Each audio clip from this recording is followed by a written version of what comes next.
Hola amigos, ¿cómo andan? Bueno, vamos a reaccionar en vivo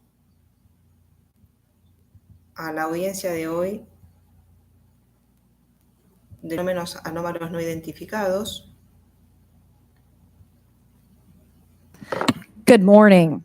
This joint hearing of the Subcommittee on Cybersecurity, Information Technology, and Government Innovation and the Subcommittee on National Security, the Border, and Foreign Affairs will come to order. Good morning and welcome, everyone.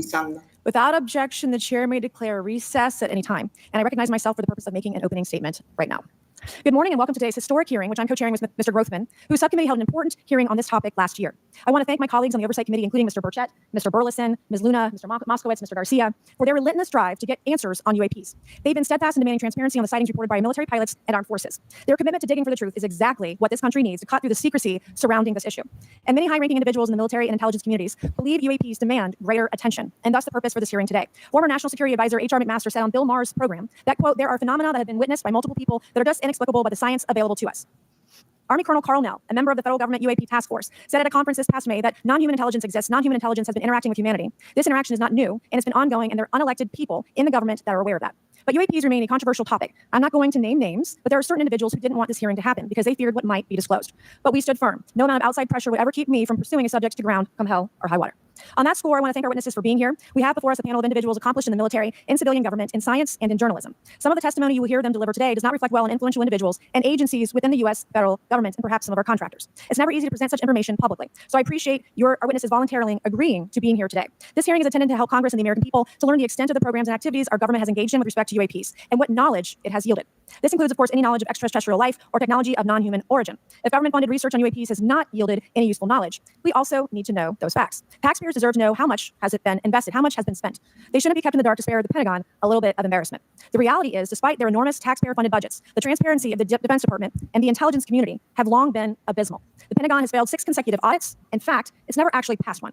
Adding to this is a runaway overclassification of documents and materials, a reluctance to declassify materials when appropriate, and at times an outright refusal to share critical information with Congress.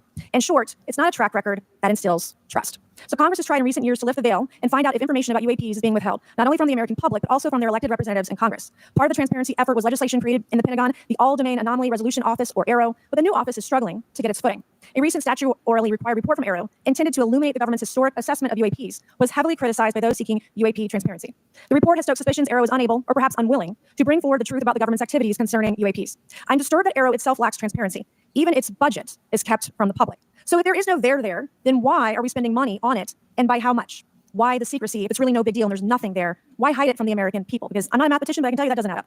I expect some of our witnesses to share their views on that AARO report. We will also hear from the witnesses today allegations of UAP-related misinformation and disinformation by government officials of which they are personally aware and directly experienced. And we will hear testimony today concerning recent revelations about a purportedly secret UAP program whose existence and findings may have been improperly withheld from Congress. But before we get to the witnesses, we're going to have a few more opening statements from our colleagues. And one thing I wanted to add at the end of my closing statement is there is a document that will be entered into the congressional record today. Mr. Tim Burchett from Tennessee has this document, and we just distributed it to every member up here on the dais of this document. But this is going to be the original document from the Pentagon about Immaculate Constellation that Michael Schellenberger delivered to Congress today. So thank you, Mr. Schellenberger, for this information. We are all reading it in real time now. Bueno, acá viene la primera parte de lo que fue importante en la audiencia. Acá estamos en un contexto en que todos van a declarar bajo juramento que no pueden mentir, que si no van presos, que es una audiencia pública que se está viendo por todo el mundo y están diciendo que el programa Constelación Inmaculada es real y que va a quedar en los registros del Congreso. Esto es muy importante. Para esos que dicen que esta audiencia no significa nada, esto es muy importante. Sabemos que esto es real y que este programa, que se llama Constelación Inmaculada, tiene un registro de evidencia fotográfica y de videos de objetos no identificados. Now, and Mr. Burchett will enter it into the record, but 12 pages about this unacknowledged special access program that your government says does not exist. So with that, I would acknowledge my colleagues, Mr. Garcia, I want to say, first of all, to Mr. Connolly, who cannot be here today, the ranking member of my subcommittee on cybersecurity, I want to say that I was greatly saddened to hear about the recent news of Mr. Connolly's cancer diagnosis, and I want to convey to him and to all of our colleagues, we wish our very best to you and a full and speedy recovery. And with that, I would acknowledge Mr. Garcia for 5 minutes. Thank you very much, Chairwoman. I want to thank the Chairwoman and the Chairman both for their continued support and really treating this discussion and these hearings in a way that's bipartisan. I think one thing that's very important for all of us who are interested in the conversation around UAPs is that this is an area that both Republicans and Democrats, while we may disagree in a lot of other spaces, this is an area where bipartisanship is really important. And in fact, I would add it's critical that we all continue to work together in a way that moves forward with the truth and important disclosure. So we're here to have a bipartisan and serious conversation, I believe, about our national security. We should always ground these conversations in facts, evidence, and the data in front of us. I want to note that we have our witnesses here. I want to thank you all for being here, and note that also amongst you folks have also served us in our military. And I know that for many of you this is a difficult process, but I'm very grateful to have you with us today, and thank you for joining us. I also want to note that today's hearing builds on a quite, I think, also historic public hearing that we had many months ago that Mr. Rothman and others helped lead in this very same hearing room, where I believe we began a really important public conversation about UAPs. So I want to thank him for that, and I especially want to thank Chairwoman Mays for her continued advocacy on this topic. I also want to start with some facts. We know that there are objects or phenomena observed in our airspace, as our witnesses will testify, and also possibly in our oceans. In many cases, we don't know what they are, and this is, of course, why we're discussing UAPs. Now, the All-Domain Anomaly Resolution Office, ARRO, has reported hundreds of UAPs that remain, quote, uncharacterized and unattributed, and which, quote, appear to have demonstrated unusual flight characteristics or performance capabilities and require further analysis. This is our own ARRO office. Now, we shouldn't prejudge what they might be. I'm certainly not going to. We need evidence. But we are detecting things, and we know that we don't understand them, and this is worth investigating. Now, the American people have legitimate questions, and I believe it's critical that Congress should help address them. This is about the truth and science and facts. Now, transparency and faith in our institutions is vital in a good democracy. Now, I'm proud to say this hearing will build on that important bipartisan work. I want to thank everyone for being involved, including members of our committee. Now, in our last hearing in July, we heard testimony that a significant number of pilots of major airlines have witnessed UAPs as well, but have no real confidential way of reporting them to the government. We heard that commercial pilots who encounter UAPs may be hesitant to speak openly due to stigma or fear of retaliation. We also know that ARRO has reported that, and I want to quote, that most reports still reflect a bias towards restricted military airspace, a result of reporting from military personnel and sensors present in such areas. And so the lack of ability for civilian pilots raises real safety concerns and limits our ability to understand UAPs. This is a particular piece of this conversation that I am very interested in. Now, our last hearing inspired us to introduce a Safe Airspace for Americans Act, joined by Chairman Grothman, Chairwoman Mays, and a bipartisan group of co-sponsors. I see some of our leaders from Safe Airspace for Americans Act here, and that would create a safe reporting for UAP process, which we want to continue to do. Now, members of both parties and senior officials in multiple administrations have now taken an interest in this issue. Mainstream media, in many cases, is beginning to take more of an interest in this issue, and we should all be proud to carry that work and build confidence for the American people. I believe we can always be more transparent. To me, this hearing and others are simply about the truth and getting to the facts of what these UAPs actually are. It's very important that we show that Democrats and Republicans in Congress can work together to cut through misinformation and look for a serious and thoughtful way to have the discussion in public.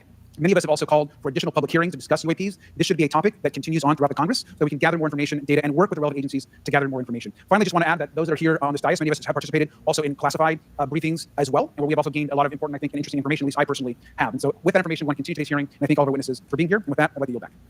Thank you, Mr. Garcia. I'm now like to recognize Mr. Grothman for a 5-minute introduction. Thank you. Good morning. I'd like to thank our witnesses for being here one more time. This is a topic I've been interested in since 8th grade. I'd like to thank Ms. Mace for working with me on this topic and for making this a joint subcommittee hearing. Last year, the Subcommittee on National Security of the Board of Foreign Affairs here held a historic hearing to understand the potential national security risk of unidentified anomalous phenomena, or UAPs. We heard from former Navy Commander David Fravor, who shared firsthand experience with the UAP engaged while on duty in the Pacific. We learned from David Resch, a former member of the intelligence community, who revealed the supposed existence of secret government programs hidden from congressional oversight. Additionally, former military pilot Ryan Graves informed us of the limited ways in which the military and commercial pilots can report UAP sightings. Since that last hearing, I've led several briefings with government agencies to deepen my understanding of these issues. First, the Department of Defense Inspector General's Office informed us that the Department of Defense does not have a streamlined process for service members to report UAP activity. Since then, the Joint Chiefs have implemented standards for UAP reporting across the services. The Intelligence Community Inspector General informed us that whistleblowers often fear retaliation for reporting mismanagement of highly sensitive government projects or information. Finally, ARO has expressed to the committee that, like any other federal government agency, it's faced challenges in its establishment, specifically in hiring staff to manage UAP historical records and coordinating with other federal agencies. While these agencies have been helpful to us in understanding the challenges that come from collecting UAP data, none of them have been able to substantiate the claims made at this hearing last year by David Rush, despite our committee members endlessly questioning these agencies inside and outside of a skiff. I hope our witnesses today will be able to provide evidence and content that is worthwhile to our pursuits of eliminating government waste and increasing transparency. To help alleviate some of the roadblocks, I'm supportive of measures that were included in last year's National Defense Authorization Act to increase transparency and improve record-keeping measures when it comes to UAPs. But I believe there's still more work to go. I co-led the Safe Airspace for Americans Act with Ranking Member Garcia, which requires the Federal Aviation Administration to develop procedures to collect UAP data from civilian aviators. I look forward to working with members of Congress to see that this legislation, other UAP legislation, crosses the finish line. I'm deeply alarmed by the reporting of the massive drone swarm that flew over Langley Air Force Base in Virginia last December. Langley is the home of the first fighter wing, which maintains half of the F-22s in the U.S. Air Force inventory. Reports of this incident indicate these drones were roughly 20 feet long, flying more than 100 miles an hour at an altitude of over 3,000 feet. Yet the origin of these drones and their operators remains a mystery. This incident and other sightings near sensitive military installations highlights the complexity of the UAP challenge facing our intelligence, defense, and homeland security committees. Whether these phenomena are the result of foreign adversaries developing advanced technologies or something else entirely, we must take them seriously, investigate them thoroughly, and assess their implications on national defense. The repeated UAP sightings around sensitive military sites underscores the need for innovative defensive strategies beyond traditional measures. They also highlight the urgent need for updated policies to address emerging threats as well as more effective interagency cooperation and intelligence sharing. However, none of this is going to be possible without transparency. For far too long, critical information about UAPs has been either classified or ignored, leaving the American public and key congressmen without clarity needed to make informed decisions. Declassifying reports and fostering a more open dialogue about UAPs will not only increase the public trust, but also encourage collaboration between government, the scientific community, and our allies. Quite frankly, there's been things that have been kept secret that is, I think, old enough that there is no reason it shouldn't be released, regardless of any so-called, private, information. A transparent approach will allow us to share insights, identify patterns, and develop new strategic defenses. As we continue to investigate these phenomena, we must do so with a mindset of protecting our country, advancing scientific discovery, and upholding the trust of the American people, who right now I don't think have trust. And it's just obvious. I don't have trust. We cannot shy away from the unknown, especially when the stakes are so high. I look forward to discussing these matters with the witnesses today. I'm hopeful we can learn from the testimony and come out of this hearing with actionable ideas to advance UAP transparency. Actually, the idea is just to say, in my mind, go back 15 years and everything has to be released. I'm hopeful that we can learn from their testimony and come out of this hearing. With that, I yield back. Thank you. I'll now recognize Mr. Moskowitz for a 5-minute introduction. Thank you, Chairwoman. Good morning, everyone. I first want to thank the chairs and ranking members for holding the hearing today on this topic, and again, having a second hearing. I want to thank the witnesses for coming forward today to share your expertise on UAPs and the need to build trust through transparency. But first, I want to mention, you might be wondering why Chairman Comer has allowed me to be a ranking member today, but it's really only because our dear friend, Jerry Connolly, is not here. As Chairwoman Mace mentioned, he was diagnosed with esophageal cancer, and all of us on this committee know Jerry, and he's a fighter, and we're praying for him and hoping for his speedy recovery. So today's hearing marks this committee's second meeting dedicated to UAP transparency. I was pleased, as I know all of us are, on the bipartisanship that existed in last year's hearing, and even though we can't talk about what happens in classified settings, the bipartisanship that has existed in those settings with the questions members have asked. Last year's hearing was a great example of open dialogue about UAPs, and we must remain committed to sharing information with the American people, and I think you see that commitment based on the people here and the commitment across the political spectrum. I personally have worked with multiple members of this committee, but I want to particularly thank Congressman Burchett, Mace, Luna, and Garcia for working on bipartisan pieces of legislation. In recent years, Congress has taken numerous bipartisan steps towards greater transparency. In 2022, in the NDAA, we created the All-Domain Anomaly Resolution Office to investigate unidentified flying objects. Following Arrow, along with Odie and I, released an unclassified report on UAP sightings. Of the 366 sightings included in the report, 171 remain uncharacterized, with some of these appearing to have demonstrated unusual flight characteristics or performance capabilities. That's a nice way of saying we don't want to tell you what they are.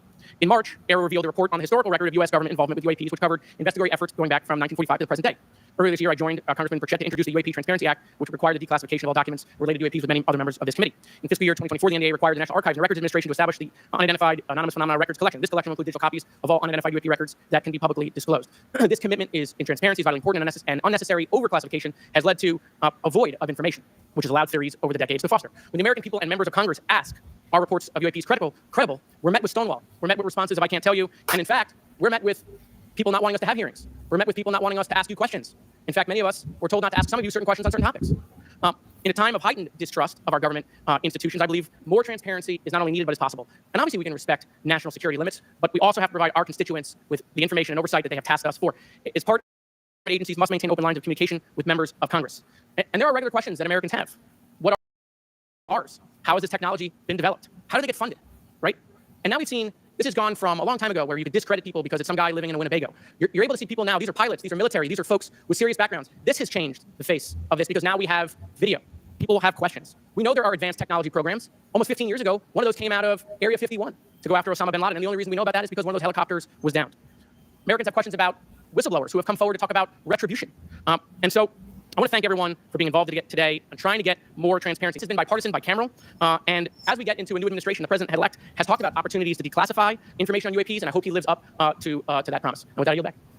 Okay, thank you, Mr. Moskowitz. And I would now, committee staff asked me to go ahead and I will do it, to enter into the congressional record this 12-page document that Michael Schellenberger brought today that describes the Immaculate Constellation government program. So we will do that now. Every member up here has a copy of it. The first section talks about the unacknowledged special access program called Immaculate Constellation, and the second section about USG imagery intelligence. And Representative Luna just told me if I say Immaculate Constellation, I'll be on some list, maybe a FISA warrant. So come at me, bro, I guess. But without objection, entered in the... Bueno, acá hay otro dato importante. Acá Nancy Mace está contando de que la han amenazado de que no podía hablar sobre el programa de la constelación Inmaculada. Es otra programa y que es real. Record.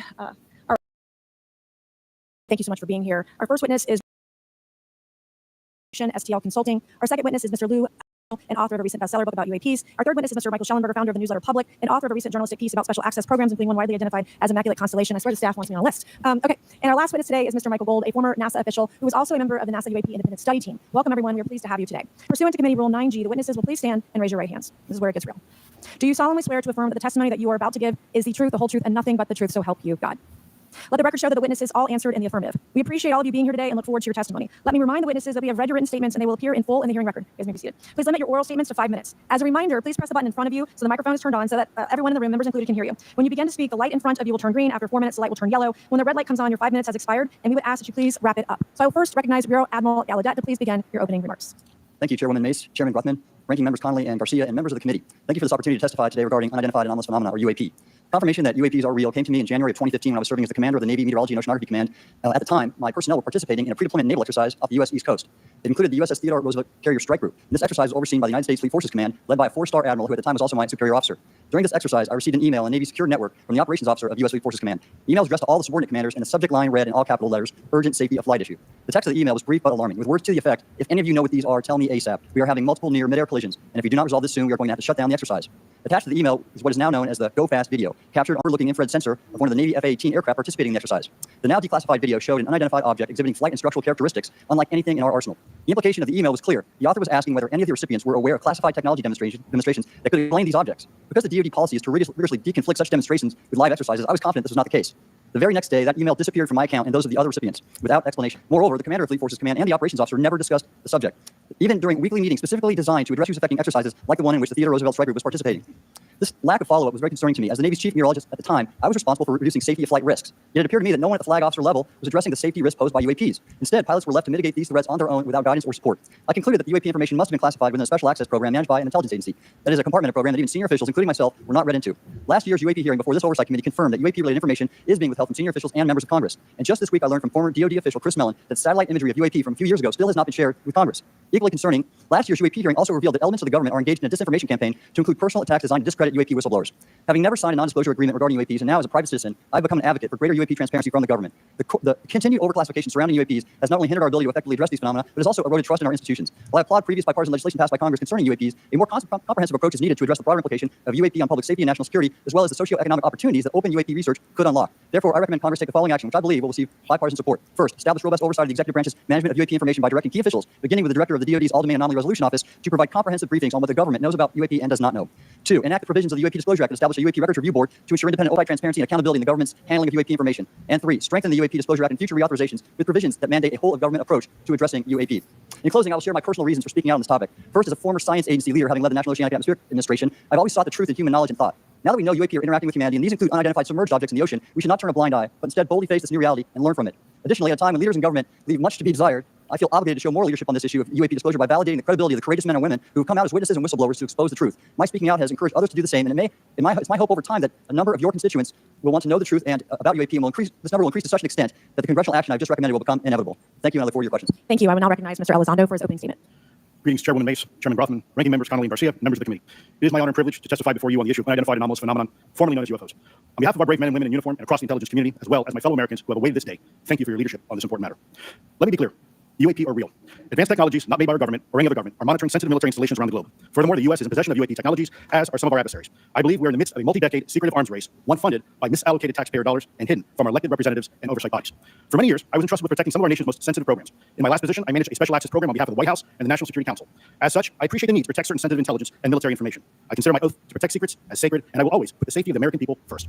With that said, I also understand the consequences of excessive secrecy and stovepiping. Nowhere was this more apparent than in the aftermath of 9/11, which many of us remember all too well. I believe that America's greatness depends on three elements. A watchful Congress, B, a responsive executive branch, and C, an informed public. Over the last decade and a half, I learned that certain UAP programs were and are operating without any of these elements. Although much of my government work on the UAP subject still remains classified, excessive secrecy has led to grave misdeeds against loyal civil servants, military personnel, and the public, all to hide the fact that we are not alone in the cosmos. A small cadre within our own government involved in the UAP topic has created a culture of suppression and intimidation that I've personally been victim to, along with many of my former colleagues. This includes unwarranted criminal investigations, harassment, and efforts to destroy one's credibility. Most Americans would be shocked to learn that the Pentagon's very own public affairs office openly employs a professional psychological operations officer as the singular point of contact for any UAP-related inquiries from citizens and the media. This is unacceptable. Many of my former colleagues and I have provided classified testimony to both the Department of Defense and the Intelligence Community Inspector General, and many of us have subsequently been targeted by this cabal with threats to our careers, our security clearances, and even our lives. This is not hyperbole, but a genuine fact, and this is wrong. To fix these problems, I propose three principal actions. First, Congress and the President should create a single point of contact responsible for a whole-of-government approach to the UAP issue. Currently, the White House, CIA, NASA, the Pentagon, Department of Energy, and others play a role, but no one seems to be in charge, leading to unchecked power and corruption. Second, we need a national UAP strategy that will promote transparency and help restore the American public's trust at a time when the public's trust is at an all-time low. This strategy should include a whole-of-government approach, including the academic and scientific communities, the private sector, and our international partners and allies. Third, Congress should create a protected environment so whistleblowers desperate to do the right thing can come forward without fear. As it currently stands, these whistleblowers suffer because of stigma, a code of silence, and concerns about retaliation. These whistleblowers should be encouraged to come forward in ways that protect them against any forms of retaliation. Policies and procedures should ensure that protection, and for those who refuse to cooperate, it is up to the members of this committee and other lawmakers to wield their subpoena power against hostile witnesses and prevent additional government funding to those UAP efforts that remain hidden from congressional oversight. In closing, we as Americans have never been afraid of a challenge. In fact, we thrive on them. Whether it's eradicating polio or going to the moon, we don't run from a challenge, we take it head on. To the incoming administration and Congress, I say to you, we need immediate public transparency, and this hearing is an important step on that journey. If we approach the UAP topic in the same way as we, as Americans, have met other challenges, we can restore our faith in our government institutions. Together, we can usher in a new era of accountable government and scientific discovery. I believe that we as Americans can handle the truth, and I also believe the world deserves the truth. Thank you, esteemed members of Congress, for your time today. It is profoundly appreciated by many. Thank you. I ask unanimous consent for Representatives Ogles of Tennessee and Beauport of Colorado to be waived onto the subcommittee for today's joint subcommittee hearing for the purpose of asking questions. Without objection, so ordered. I would now like to recognize Mr. Schellenberger for his introductory remarks. Chairwoman Mace, Chairman Rothman, Ranking Member Connolly, Ranking Member Garcia, members of the subcommittees, thank you for inviting my testimony. One of Congress's most important responsibilities is oversight of the executive branch in general and the military and intelligence community in particular. Unfortunately, there's a growing body of evidence that the U.S. government is not being transparent about what it knows about unidentified anomalous phenomena, and that elements within the military and the IC are in violation of their constitutional duty to notify Congress of their operations.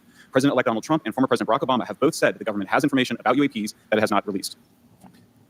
There are other explanations for UAPs than that they represent a new form of life or non-human life. Current dominant alternative theories, including those put forward by Arrow, are that UAPs are some kind of natural phenomena we don't yet understand, like ball lightning or plasma. They could also be part of some new U.S. or foreign government weapons programs, such as drones, aircraft, balloons, CGI, hoaxes, or birds. Whatever UAPs are, Congress must be informed, as must the people of the United States. We have a right to know what UAPs are, no matter what they are. However, we now have existing and former U.S. government officials who have told Congress that Arrow and the Pentagon have broken the law by not revealing a significant body of information about UAPs, including military intelligence databases that have evidence of their existence as physical craft. One of those individuals is a current or former U.S. government official acting as a UAP whistleblower. This person has written a report issues without congressional knowledge, oversight, or authorization for some time, quite possibly decades. Furthermore, these individuals have revealed the name of an active and highly secretive DoD unacknowledged special access program, or USAP. The source of that document told me that the USAP is a strategic intelligence program that is part of the U.S. military family of long-standing, highly sensitive programs dealing with various aspects of the UAP problem. The new UAP whistleblower claims that the U.S. military and IC database includes videos and images taken using infrared, forward-looking infrared, full-motion video, and still photography. The report that was just shared with Congress says Immaculate Constellation serves as a central or parent USAP that consolidates observations of UAPs by both tasked and untasked collection platforms. Immaculate Constellation includes high-quality imagery intelligence and measurement and signature intelligence of UAPs, the whistleblower's report adds. The sources of this incidental collection capacities, capabilities, positioned in low Earth orbit, the upper atmosphere, as well as military and civilian aviation altitudes and maritime environments. The report to Congress details in detail various UAPs, including spheres, orbs, discs, saucers, ovals, triangles, boomerang, arrowhead, and irregular organic. The report describes various incidents found in the human intelligence databases. One involved orbs surrounding and enforcing an F-22 out of its patrol area. In another incident, the crew of a Navy aircraft carrier watched a small orange-red sphere rapidly descend from a high altitude of 100 to 200 yards directly above the flight deck of the CVN or aircraft carrier. And since my reporting on this constellation last month, another source came forward who told me that they saw a roughly 13-minute-long, high-definition, full-color video of a white orb UAP coming out of the ocean approximately 20 miles off the coast of Kuwait. It was filmed from a helicopter. Then halfway through the video, the person said the orb is joined by another orb that briefly comes into the frame from the left before rapidly moving again out of the frame. The person discovered the video on SIPR, the Secure Internet Protocol Router Network, which the DoD uses to transmit classified information. A leading UAP researcher who utilizes the Freedom of Information Act to find out what the government knows, John Greenwald, told me last year that the U.S. government had been increasingly denying his request for UAP information. He has been doing FOIA requests for 27 years and has an archive of 3 million pages. The government has for decades denied any interest in UFOs. He told me, but the documents that he has assembled show that behind the scenes, it was a completely different story. Contrary to the hopes of many advocates of transparency, the government has been restricting more information since the leak of 3 UAP videos in 2017. The DoD organization Arrow has been labeling many documents with a B7 exemption, which Greenwald says does not make any sense. They're stating that anything Arrow does is involved in law enforcement investigation, which allows Arrow to not release it. Greenwald says the DoD has denied the existence of a UAP and ATIP-related records on multiple occasions, only to acknowledge them after an appeal was filed. He added that the Naval Air Systems Command in March 2022 stated they found no additional UAP videos. It seems strange that they had 3 and only those 3, but other requests had been filed by the Black Vault, that's John Greenwald's group, to seek out more places UAPs might be hiding. Then in September 2022, the Navy admitted that the UAP-related videos and photographs existed, but denied the request in full for their release, saying that the requested videos contain sensitive information that are classified and exempt from disclosure. The DoD will deny things on a Monday and admit to it on a Friday, said Greenwald. He said the government can and does release videos that protect secret methods of capturing it. They fall back on the sensitive platform excuse a lot, he said. However, the on-screen information can be blurred and scrubbed. The metadata can be removed. I'll show you this example here. This is a presentation from the UATP task force. This is completely absurd. It's nuts, this level of censorship, of redaction on a document. It shows the redaction of how many reports they've collected, for how many years. 2 of the 3 potential explanations are blacked out. The Pentagon, the intelligence community is treating us like children. It's time for us to know the truth about this. I think that we can handle it. Thank you very much. Thank you. I would now like to recognize Mr. Gold for 5 minutes. Thank you, Chairwoman Mace, Chairman Rothman, Ranking Members Connolly and Garcia, Representative Moskowitz, and distinguished members of both subcommittees. I'm grateful to all of you, as well as your intrepid staff, for the opportunity to testify, and would like to begin by discussing courage. Courage is what it takes to tackle this topic, and courage in the face of adversity is what I see in front of me, beside me, and behind me.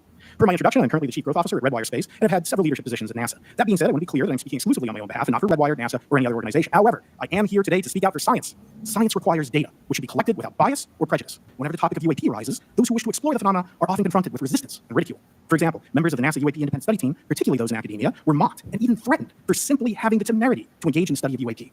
Our best tool for unlocking the mystery of UAP is science, but we cannot conduct a proper inquiry if the stigma is so overwhelming that just daring to be part of a NASA research team elicits such a vitriolic response. Therefore, one of the most important actions that can be taken relative to exposing the truth of UAP is to combat the stigma, and this is where I believe that NASA can be eminently helpful. The NASA brand is synonymous with hope, optimism, and credibility. If you were to take a walk down the National Mall, you would immediately see the NASA logo on t-shirts, hats, and bumper stickers. Few federal agencies enjoy this kind of popularity. I've never seen anyone wearing an Office of Personnel Management t-shirt, which is why NASA could play such an influential role. Specifically, NASA could, with relatively little cost and effort, host symposia on UAP, or even just participate in existing panels examining the topic. NASA personnel stepping forward and participating in such discussions would make a powerful statement to the scientific community that UAP should be taken seriously and researched accordingly. In regard to research, NASA has vast archives, much of which may contain important UAP data. Again, for relatively little cost and effort, NASA could create an AI or ML algorithm that could search the agency's archives for anomalous phenomena. I suspect that such an effort would not only result in information that will help us to understand UAP, but could result in data that will assist in other areas of scientific inquiry, such as anomalous weather or meteorite activity. Beyond its existing archives, NASA could act as a clearinghouse for civilian and commercial UAP data. During my work on the UAP Independent Study Team, it quickly became evident that there is no clear or well-publicized process for civilian pilots to report UAP sightings. The stigma associated with UAP hampers the number of pilots that would report such phenomena, but even for those who overcome the stigma, I believe the current FAA guidance is largely unknown and poorly understood. In order to effectively collect UAP data, the independent study team recommended the use of NASA's Aviation Safety Reporting System, or AS. This system, which is administered by NASA and funded by the FAA, provides a confidential means for reporting of safety violations in a voluntary and non-punitive manner. Over 47 years, the ASRS has collected nearly 2 million reports. ASRS is the perfect tool to collect UAP data, which can then be collated by NASA and shared with the public at large. Leveraging ASRS could create a treasure trove of UAP data, potentially hundreds of thousands of reports, supporting this hearing's goal of exposing the truth. And I'm grateful to our two co-chairs and other members who have already incorporated this idea into proposed legislation. At this hearing, and as others have demonstrated, the UAP issue is justifiably dominated by national security and defense. However, I would urge the subcommittees to keep in mind the numerous ways that NASA and the FAA, as well as commercial activities in the air, in space, and in the water, can generate a massive amount of invaluable data on anomalous phenomena. I cannot help but be excited by the potential for such an endeavor, since scientific discovery is driven by anomalies. It's the existence and study of anomalies that led to the theory of relativity, quantum mechanics, and nearly all of humanity's scientific breakthroughs. This is why the study of UAPs should be embraced, since whatever is occurring, the chance to garner new knowledge should never be ignored. We must be thorough in collecting information, fearless in making conclusions, and open to following the data, no matter how mundane or extraordinary the results may be. I began this testimony by praising the Joint Subcommittee members for their courage, and I will end by echoing that sentiment. As the saying goes, the truth is out there. We just need to be bold enough and brave enough to face it.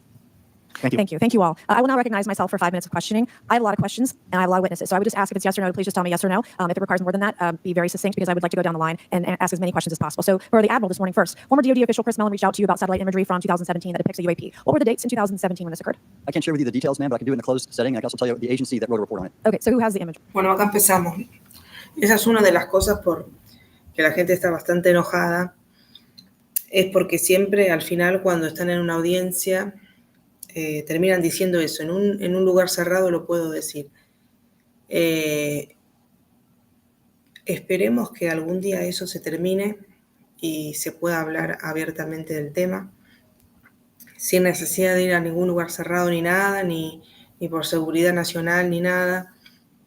Pero bueno, honestamente yo creo que tratan de estirarlo lo más que puedan. Y creo que una de las señales de que estamos en el horno va a ser cuando lo hablen abiertamente. Pero yo creo que ahora es como que están tratando de lo más que lo puedan alargarlo. Así que vamos a ver cómo sigue la audiencia. I can tell you that in a closed setting. Can you describe what was depicted in the satellite imagery? Just a description. It was a UAP, ma'am. That's it? No other description? The term that the analysts used, they called it the button. It was a disc-shaped object. Okay, where was it? I can't tell you that, ma'am. Okay. All right. Okay, Mr. Elizondo, you say in your testimony that, quote, advanced technologies not by our government or any other government are monitoring sensitive military installations around the globe, end quote. If these technologies are not made by any government, who's making them? Private companies, or are you implying they're crafted by non-human intelligence? Well, I mean, that's precisely why we're here. The problem is that, temporally speaking, over decades, not just the last 10 years, before, to put this in perspective, Are these private companies you're implying, or is this non-human intelligence? it may be both. Okay. When it comes to Blue Force technologies, I would not be able to discuss. Okay. Are you read into secret UAP crash retrieval programs? We would have to have a conversation in a closed session, ma'am. I signed documentation 3 years ago that restricts my ability to discuss specifically crash retrievals. I submitted for my book through the adoption process, which took a year for it to be reviewed. And what is in the book is what I was told I'm allowed to talk about. Has the government conducted secret UAP crash retrieval programs, yes or no? Yes. Okay. Were they designed to identify and reverse engineer alien craft, yes or no? Yes. Does the U.S. government have any reverse, okay, we already said a question about retrieval programs. Do any U.S. contractors have the same? I would prefer to address it in a closed session, ma'am. Okay. In your book, you mentioned government employees who've been injured by UAPs, placed on leave, and receiving government compensation for their injuries. Is that correct? That is correct. How can the government deny we have recovered craft if they're paying people because they've been injured by recovered craft? Ma'am, that's a great question. That's why I think we're here again, because I've seen the documentation by the U.S. government for several of these individuals who have sustained injuries as a result of a UAP incident. It's a crazy idea, right? The hypocrisy and the logic. Okay, Mr. Schellenberger, I'm going to say it again to be very clear. Immaculate Constellation. What's its mission and how are they funded? Its mission is to, as I stated, its mission is to, it's an unacknowledged special access program. Its mission is to document UAPs. Okay, and do you, for your story and report, do you have more than one credible source? I do. Sourcing? Okay, and then why do you believe your sources to be credible? How do you judge the veracity of the documentation you've been provided about this program? I checked the sources, and they are who they say they are. They are current or former government officials. I want to also add that I did not specify that they were Defense Department employees. I didn't specify the agency nor the gender. Would they have included non-government employees, people that aren't employed by the government? I'm comfortable saying that these are government or previously government employees. Any of them currently employed by private contractor or private contractors? I'd rather not say. Okay. What's the key takeaway, just a few seconds, about the Immaculate Constellation document you provided us today? I think that what the American people need to know is that the U.S. military and intelligence community are sitting on a huge amount of visual and other information, still photos, video photos, other sensor information, and they have for a very long time. And it's not those fuzzy photos and videos that we've been given. It's very clear, high resolution. How many visuals, graphics, videos, photos? I mean, I've been told hundreds, maybe thousands. I mean, I also wanted to say, because there was some conversation around concern around the revealing of these materials, revealing the source collections, but some of these are shot from helicopters using normal videos of oceans. I just think that's absurd. That somehow you're going to be revealing some secret U.S. technology by revealing that you've photographed orbs off the coast of Kuwait. Okay, thank you. 8 seconds, Mr. Gold. Did the NASA independent study team get briefed on what you call OSAP? Very quickly. I flagged the Advanced Aerospace Weapons System Application Program to our chair and our DFO. We did not get briefed, but I believe it is definitely worth looking into. That was probably the largest UAP review effort ever, and I think it used a lot of interesting data, including revealing limits. I don't know if my fellow witness, he did yeoman's work on it. I comment. Okay. All right, I'm going to turn to Mr. Moskowitz, who will be recognized for 5 minutes of question. Thank you, Madam Chairwoman. So, Mr. Gold, you gave a whole diatribe for a couple of minutes about UAPs, science, data collection, stigma. A lot of non-believers in all this would just ask a very simple question. Why? Why is it so hard right? Like, why are people, anytime they ask, why are they always thwarted? Why are they always judged? Why do they always have misinformation spread? Why is there always retribution? Why is it always met with an ear? What's the why? If it doesn't exist, why is it such a problem? I think if you go through the history of science, Representative, it is always difficult for breakthroughs in new information, regardless of whether it's UAP or any other kind of discovery. And in science, we're supposed to be open, but when you break with the orthodoxy of what's believed, whether it's Galileo saying that the Earth doesn't rotate or the Earth rotates around the sun doesn't rotate around the Earth, it's always challenging for new beliefs. And the more extraordinary those discoveries and the more extraordinary those new beliefs, it's very difficult. So I think this is natural. There's natural conservatism that when it comes to science, but this issue in particular has been very difficult where, again, even to attempt to study it becomes problematic. But every hearing like this, every news report, every video, documentaries, as privileged to be part of something Dan Fair is putting together. I think many of us have interviewed for it, documented over 30 different government officials. Every brick in the wall will help get us closer to getting to the truth. I appreciate that. Mr. Elizondo, is that correct? Sir. I'm a recovering lawyer, so I want to put my hat on for a second. You said you signed a document. Love that. Who gave that to you? The U.S. government, sir. Okay, you have a copy of it? It is stored in a SCIF right now. I do not have possession of it. The U.S. government does. What department of the U.S. government gave you this document? I will say the Department of Defense. Unfortunately, I can't say in this forum much more than that. You specifically said the document said you can't talk about crash retrieval. Well, you can't talk about Fight Club if there's no Fight Club. Correct. Okay, I'm just making an observation. Yes, sir. So that document that you signed, that you said exists, specifically said you can't talk about crash retrieval. Correct, sir. It was a limitation on what I already had been speaking publicly about the topic, and so the document said you can continue saying XYZ, but you cannot discuss the topic. Give me the atmosphere of signing this document. You're in a room by yourself. I'm in a SCIF with a security officer, sir. Just one-on-one. Anybody else? There may have been an assistant as well. It was in a SCIF within a Department of Defense facility. Give me your background real quick. My background is I went to school to study microbiology and immunology, entered into the U.S. Army after a very short stint in military intelligence. I became a counterintelligence special agent as a civilian. Later on, I became a special agent in charge, running investigations in counterterrorism and counterespionage primarily, with some experience in counterinsurgency and counternarcotics. 9 time frame, when I came back to the Pentagon after a tour with the Director of National Intelligence, I quickly became part of a program that was originally called OSAP that evolved into the program now called ATIP, which is where those videos that we now see, the Go Fast, the Gimbal, the FLIR, that was part of our effort, sir. Right, so you're not some conspiracy theorist. You actually have a legitimate background. Well, sir, I'm certainly not a conspiracy theorist. I'm fact-based, just a fact. So when you're in this room, I want to paint the picture for you. When you're in this room, you're by yourself, you're in a SCIF, you're handed a document. How long is the document? It's about a page front and back. So basically, you have some things they call trigraphs, which I cannot, again, talk to. How long were you given to sign the document? As long as I need, sir. And what if you didn't sign it? Well, I suspect there'd be repercussions. I wouldn't have access to certain information. Were you allowed to ask a lawyer, or weren't allowed to ask for a lawyer to review the document? It was an option, but they probably wouldn't have allowed me to because the document itself is pretty explicit about you have to be putting me in an interest. I'm trying to thread needle here. There are certain documents that we have in the U.S. government that allow people to have access to certain programs, whether it's a special, I'm going to be very generic here, whether it's a special access program or control access program, SAP, CAP, whatnot. How many people have to sign that document? It depends how many people are going to get access to the information, sir. Okay. Last question. Doctor, real quick, can you tell us about the Omaha incident in greater detail? I've read your background, right? Some people would label you as a member of the deep state since you work in government for a long period of time. But can you tell us more about that incident? You've written a lot about that. I wrote a lot about incidents like it, Congressman, but that specific incident involved the USS Omaha, the littoral combat ship of the U.S. Navy operating off Southern California. I don't remember the exact date. It was within the last decade. And what the watchstanders on the bridge observed was a UAP, again, something that was aloft but had no observable exhaust or control surfaces. So it was something that couldn't be explained. And then they saw it enter the water from the atmosphere and going through the air-sea interface. And so thus exhibiting transmedium travel. Thank you. Yield back. Thank you. I'll now recognize Mr. Grothman for 5 minutes of questioning. Yeah, we'll start with Mr. Gallaudet. During a previous UAP hearing, Navy Commander David Fravor discussed a TikTok object engaged in 2004. You familiar with the incident, the TikTok incident? Yes, sir. That's almost 20 years ago, right? Yes, sir. It's been said there are more videos, documents, and reports related to this incident. Do you believe the information regarding the TikTok incident should be available to all members of Congress? In your expertise, what reason would the Department of Defense possibly have for not releasing information that's over 20 years old? Thank you, Congressman. I don't think there's any good reason to withhold information, important data, especially of national security concern from Congress. What would they say? I will speculate, sir, that they don't want to share that kind of information because it reveals weaknesses in our ability to monitor and protect our airspace. Okay. In your written testimony, you claim last year's UAP hearing before this oversight committee confirmed that UAP-related information is, well, it's not being withheld, but that elements of the government are engaging in a disinformation campaign to include personal attacks designed to discredit UAP whistleblowers. Could you elaborate on that statement a little? Yes, sir. Earlier this year, I met with the DoD's All-Domain Anomaly Resolution Office, and what I thought would be a 90-minute meeting just to meet with leadership turned out to be an hours-long influence operation on me, where they attempted to convince me of the validity of the very flawed and error-ridden historical record report. In addition, they tried to have me question very valid UAP reports like the Tic Tac incident, and even coming to stating possibly that the Tic Tac was American technology. And then, of course, if you ask David Fravor, Alex Dietrich, the two witnesses, they were convinced it was otherwise. And then and they also cast discredit on various UAP whistleblowers and witnesses to question their validity and credibility as witnesses. Okay. We'll go to Mr. Elizondo. I got that right or not? Sir. You're familiar with the recent drone incursion over Langley Air Force Base? Yes, sir. The owners of these drones remain unclear. The U.S. military has not been able to give us in Congress an answer. Given your experience with the Department of Defense and the intelligence community, how frequently are UAP sightings over military installations? And secondly, I suppose hypothetically, you could have incursions over just, say, regular airports. Is it obvious these incursions are more likely over military facilities than just a random airport out there? Yes, sir. There's definitely enough data to suggest that there is certainly some sort of relationship between sensitive U.S. military installations, also some of our nuclear equities, and also some of our Department of Energy sites. There is a long historical record that some of your colleagues may have documentation that demonstrates this. This is not a new trend. This has been going on for decades, and that information has been obfuscated, unfortunately, from folks like you in this committee. And I think that's problematic because ultimately, at the end of the day, we have a significant situation here. We have something that can enter into U.S. airspace completely with no attribution. And how long has this been going on? Sir, decades. And there's information that will hopefully. Can you think of any possible reason why they can't release any information they have on something, say, 15 or 20 years old? that I think one of the big issues that we have in the intelligence community, Department of Defense, is we don't want to broadcast any potential vulnerabilities or weaknesses in our national defense systems or intelligence collection platforms. Therefore, when you have a conversation where you address a problem for which there is no solution, it makes that a very uncomfortable conversation to have. Okay, we'll switch to Mr. Schellenberger. The primary reason you're here today is because you published an article on the news publication that you own called Public, right? Alleging that a new unnamed government whistleblower has come forward asserting that a highly classified program exists dedicated to recovery and reverse engineering of UAP technologies. What can you give us what specific evidence you have or that your source provided you to substantiate the claims about the existence of the Immaculate Constellation program? Well, you have the report in front of you now, so you can see it for yourself. I checked the report, and I did not find it based on existing cases. It was new cases for me. I hadn't found anybody. So that answered for me that it was not obviously circular reporting, which is one of the big concerns in the space. I also had the name of the program confirmed by more than one additional source. So yeah, and then of course I checked to make sure that the source was who they claimed to be. Okay. I should also say that when I said before it was a database, it is a much broader program. That also includes human intelligence, and then as you mentioned, the retrieval and Any knowledge of what country these things originated in? No, I have no idea. Okay. Okay, I will now recognize Mr. Burchett for 5 minutes of questions. Thanks, Chair Lady. Our request names consent to enter into the record documents provided to us regarding legacy UAP programs and psychological operations through Elizondo. So ordered. Also, want to thank Budget Chairman Cordell for providing these documents and access to some whistleblowers. Mr. Elizondo, what is your last position with the federal government? So I was the Director of National Program Special Management Staff managing a White House Special Access Program on behalf of the National Security Council. How would you characterize UAPs? An enigma, sir, and a frustration. We're talking about technologies that can outperform anything we have in our inventory. And if this was an adversarial technology, this would be an intelligence failure eclipsing that of 9/11 by an order of magnitude. Are there classified Department of Defense materials related to UAPs that you believe could be safely disclosed to the public without compromising national security? Yes, sir, I do. I would never, ever try to endorse providing some sort of information that could compromise what we call the Blue Force technology or capability. But I do believe there's a lot of information regarding this topic, and I've been very vocal about it, that should be shared not only with the public, but most importantly, with members of Congress. Are you familiar with my friend David Grush? Absolutely, sir. I had the privilege and honor of working with him myself several years ago at U.S. Space Force. Last year, as you know, he testified that the U.S. is running a multi-decade UAP crash retrieval and reverse engineering program. Would you agree with that? Yes, sir. Are there UAP programs operating without proper congressional oversight? 100%. What are they? Unfortunately, sir, I would have to have that conversation in a closed session. I know you said that. A lot of people are frustrated with those kind of answers. We're asking those kind of questions, so you all know what the heck we're up against.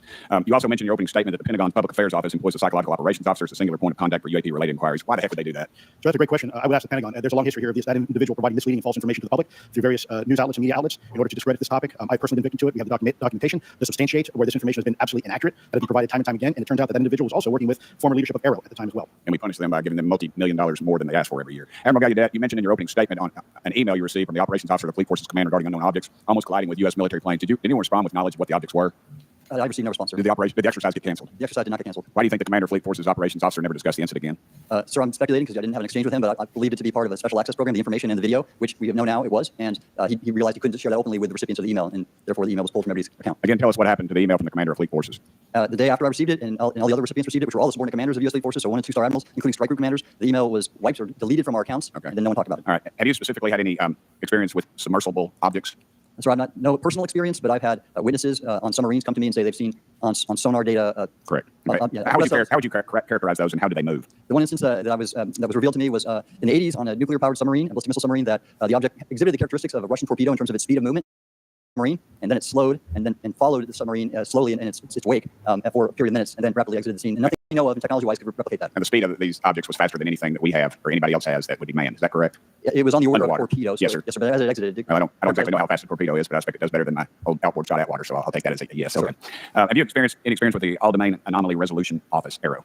Yes, Congressman, as I mentioned previously, I have met with them. Okay. You heard Mr. Elizondo describe psychological operations for those contacting the Department of Defense about UAPs. You mentioned a similar influence operation by Aero. Why are federal agencies invested in running information operations about UAPs if they do not exist? Yes, sir. But I'll make a statement on Aero's behalf. They have new leadership. The office has reached out to me to meet again, and I take that as a good faith effort, and we'll see where that goes. Thank you, Chair Lady. I've run over. Thank you, Mr. Tennessee. I would now like to recognize Mr. Higgins. You're the king of Tennessee. Mr. Higgins, you're recognized for 5 minutes of questions. Thank you, Madam Chair. Mr. Elizondo, Mr. Schellenberger notes in the report that we've been given for this hearing. I believe Mr. Schellenberger, let me shift you, the author of this report. I'm sorry, I'm not the author. Mr. Schellenberger, are you the author of this report? There's no name on it. No. Do you know the author? I do. You do. And how would you estimate that madam or gentleman, the author? The person is a current or former U.S. government employee. And it states here that this is the public version of the author's report. Yes. So where might one find the non-public version of the author's report? I don't know the answer to that. Would that be with the Department of Defense? I don't know. But you do know the author. I do. You know what the author's sources were?